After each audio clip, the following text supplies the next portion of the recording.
तो दोस्तों, आपने कंचना के पहले एपिसोड को बहुत ही ज़्यादा अच्छा सपोर्ट और प्यार दिया, इसलिए आपके सामने पेश है कंचना 2। और अगर आपने इसका पहला भाग नहीं देखा तो ज़रूर से देखिए, लिंक डिस्क्रिप्शन में मौजूद है। अगर आपको हॉरर कहानियाँ पसंद है तो हमारे चैनल को सब्सक्राइब करके बेल आइकॉन ऑल नोटिफिकेशन पर सेट कर लीजिए। ये कहानी एक सच्ची घटना पर आधारित है और इस कहानी के लेखक है प्रतीक वालावलकर। अगर आपको व्लॉग्स देखना पसंद है तो उनका चैनल एक बार ज़रूर विजिट करिए। चैनल का लिंक डिस्क्रिप्शन में है। चलिए अब बढ़ते हैं हमारी कहानी की तरफ।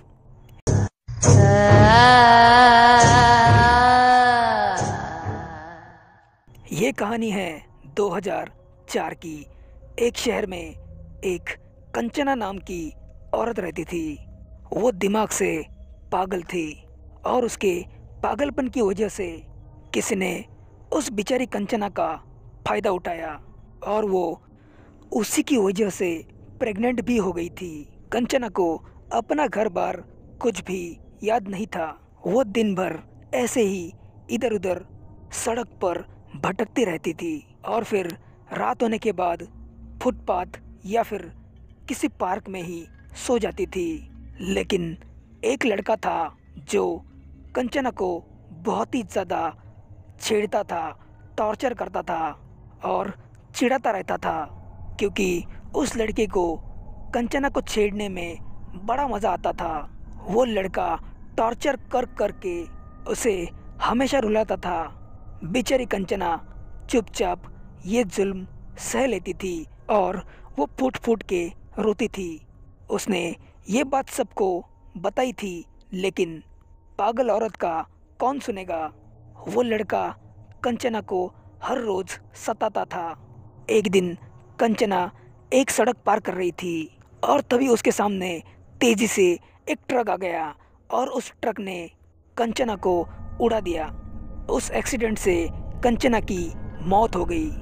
उसके बाद कंचना की आत्मा उस लड़के को दिखाई देने लग गई जो उसे हमेशा टॉर्चर करता था। सोते जागते उठते बैठते हमेशा कंचना की आत्मा उस लड़के के साए की तरह पीछे थी। अब वो उस लड़के को वैसे ही टॉर्चर करती थी जैसे उसके मरने से पहले वो लड़का जैसे टॉर्चर करता था, बिल्कुल वैसे ही। कंचना ने उस लड़के को इस तरह से टॉर्चर किया था कि वो पूरी तरह से पागल हो गया था। उस लड़के के घर वालों ने उसे हर डॉक्टर या फिर हर साइकियाट्रिस्ट को दिखाया था, लेकिन उसके पागलपन का इलाज किसी के भी पास नहीं था। समय आगे बढ़ता चला गया। अब वो लड़का दिन में इधर उधर सड़क पर भटकता रहता था जैसे कंचना भटकती रहती थी। अब वो लड़का रात में किसी फुटपाथ में या फिर पार्क में सो जाता था जैसे कंचना सो जाती थी। और अब उस लड़के को उसके आसपास के लोग बिल्कुल वैसे ही टॉर्चर करते थे जैसे वो कंचना को टॉर्चर करता था।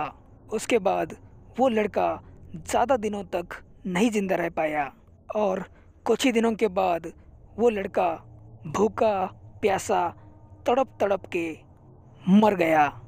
वो कहते हैं ना कि जैसी करनी वैसी भरनी, वैसा ही कुछ उस लड़के के साथ हुआ। इसे कहते हैं कर्मा।